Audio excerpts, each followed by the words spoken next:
in terms of where do I put my entries and stop loss. If I'm doing a breakout trade, so I'm entering here, whether I catch it here or I wait for a retest. Once I enter, I like to put my stop loss if it's a breakout at the nearest pivot for the MSP. So the MSP has two pivots, this one and this one. So I put it to near the nearest pivot. So my stop loss would be in here, and my entry would be here, and then my target would be at least 1-to-1. So I measure the distance from here to here, and then do the same distance. That's my 1-to-1. So that's how I would start with this position. If it's the opposite side, like catching the reversal position from here, so actually not only exiting my long here, but also shorting from here, this is the zone I use. So I can put one order here and another order here, maybe a third order in the middle between them. So between the two lines.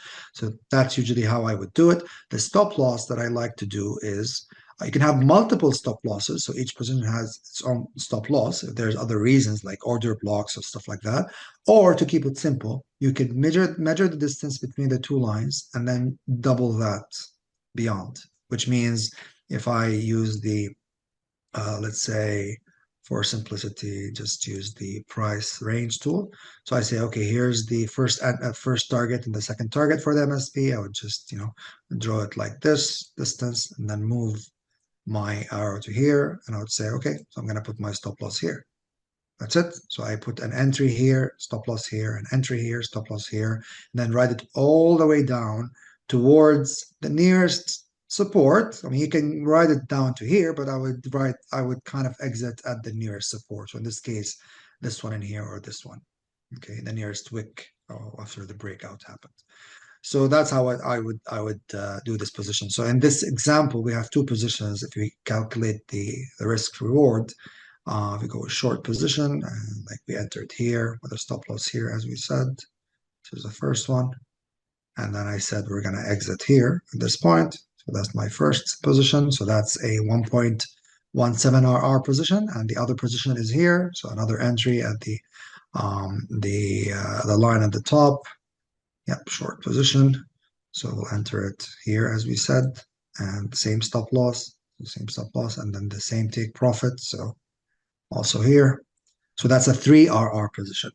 Okay, so these are two positions I would take for this one. And if I'm doing the breakout position itself as well, that's a long position for this MSB. So I would do long.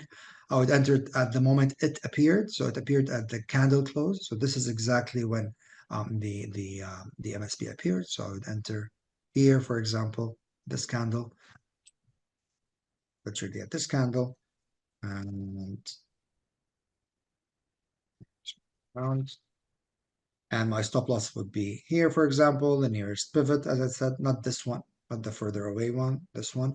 Now, in this case, it was like a far away stop loss. So it's important to keep in mind when you're doing, and this is the target, as I said, these are the targets. So like this.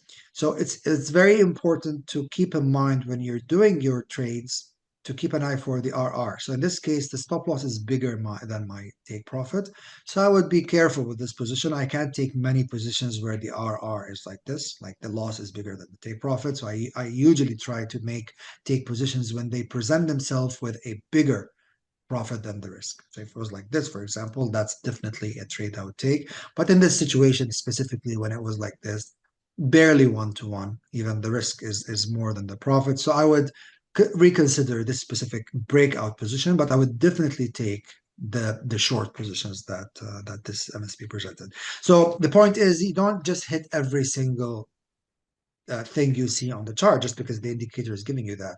You need to exercise risk management, which is pretty much, I would say, 80% of trading. To me, even sometimes 90% of trading is about risk management.